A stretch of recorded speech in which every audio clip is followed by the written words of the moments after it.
Hey, how's it going everybody? So this is a slightly older video that I made where I was trying to test out if there was any control during the match that you could have over the attack, damage, or the HP of minions that you're casting. So I did a few different things in here to look into that and help provide some definitive answers.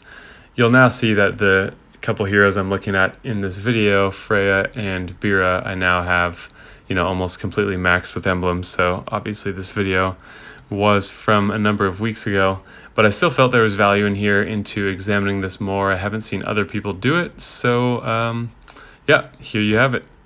Hey, how's it going everybody?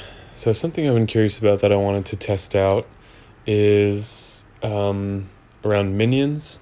I'm just getting ready to max Freya here and already have Bira maxed, so I was interested in pairing the two of them together and having the combined high attack damage from minions that's boosted by Freya with the poison damage of Bira.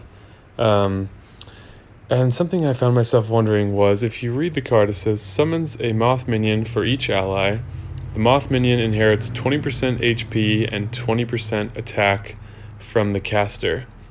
So I found myself wondering, does that mean if you boost their attack prior to casting this special, that the minions will hit harder? And I guess at the same time, does that mean that boosting the HP with temporary HP, for example, will also boost the HP of the minions? I don't think it's true for the minions for some reason, that it's just referenced off the base attack of the card. And I suspect the same might be true for the attack as well. I can't remember which I said first. So let's bring a huge attack booster and let's bring a health booster and see if these numbers can vary at all, because that would make a much stronger minion team if you can boost the attack beforehand, especially if you have Freya in there. Because, for example, the bleed talent of barbarians, Gravemaker is the main barbarian that I use, and against a Titan recently, I saw that his bleed damage was 714 per turn because I had this buff from Black Knight. So I don't really know exactly how the bleed works, or I don't know all the factors that influence it, because that was like a 12 or 13 star Titan, and I was astounded to see 714 bleed damage. I wouldn't have thought that would even be possible with any of the attack buffs that exist in the game. So let's do a similar test with these minions and see if there's anything to that. So this is sort of a weird team I'm playing against. This is probably the wrong map to do it on with the underwater thing, but I figured I would catch up on some of my Atlantis hard levels at the same time. So what we're going to do first is we're going to charge up Bira, and we're going to fire the minions and see. We won't need to get a reference for what their attack stat. Well, you can never see a minion's attack stat, but we need to get a reference for what kind of damage we get when there's no buffing going on. And same thing for the HP. We don't want to use Heimdall yet, but it's nice that we have Heimdall and Gazelle charged. Because the thing with the minions is that if Bira has low HP, the minions are not cast with less, right? It's just referencing the overall number, the 1441 there. So I know that troops will impact that. If you use a crit troop instead of a mono troop, you will boost the HP of that hero. So our baseline is 288 for health, and we'll see what it is for damage. Kind of all over the place, but somewhere around 15-ish. Let's get another look here. So anywhere from 8 to 30 it looked like. That was a lot of variation.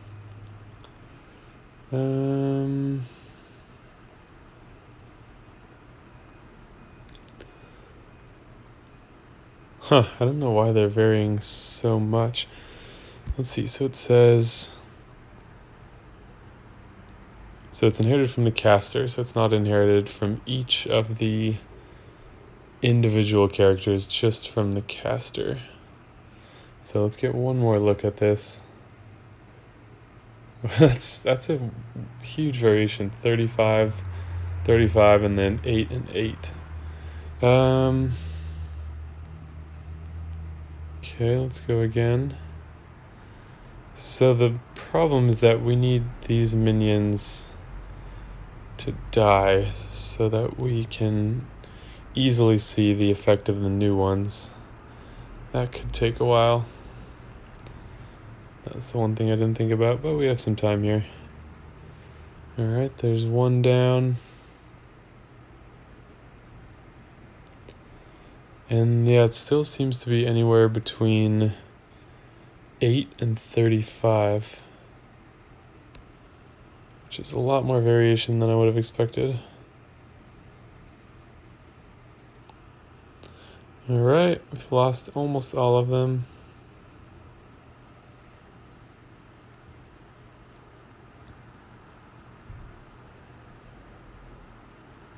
And that one pesky one might be hard to get rid of. Okay.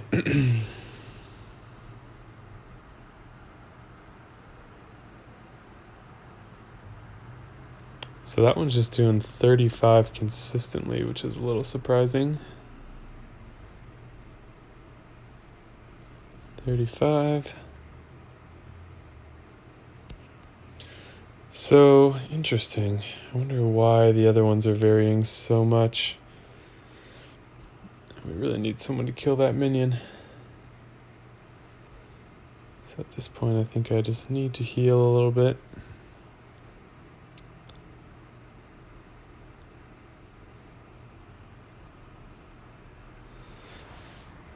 So feel free to fast forward.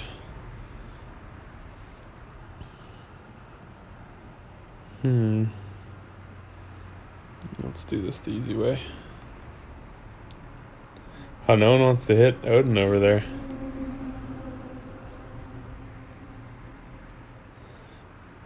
And this is a good example of how one minion can keep that damage on so many different enemies because it lasts for 3 turns. There we go.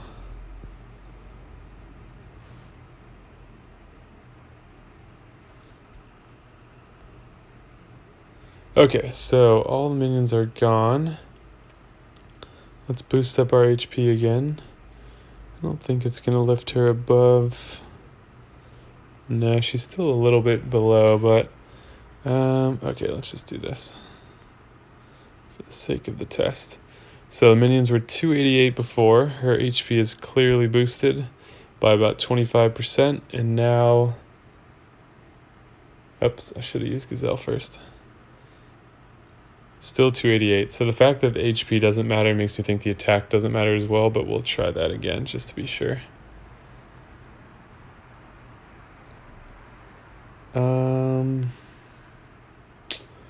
I suppose I can use Gazelle now, cast again, and see if I see any standout examples. So yeah, they're all 288.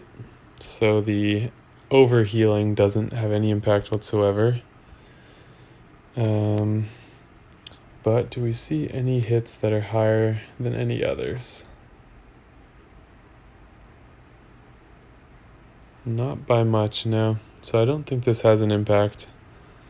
Unfortunately, that would have been really cool. Let's look again here. Nope. You can see that the defense stat does factor in because these are all lower hits than we were seeing on other heroes. So keep that in mind that minions are not like true damage. It's the way that the game League of Legends refers to damage where the defense stat does not factor in. I think that makes a lot of sense. I have not heard any particular name for it in Empires and Puzzles, but I think that's a good way of referring to it. So minions do not deal true damage, but wow, there's a huge variation.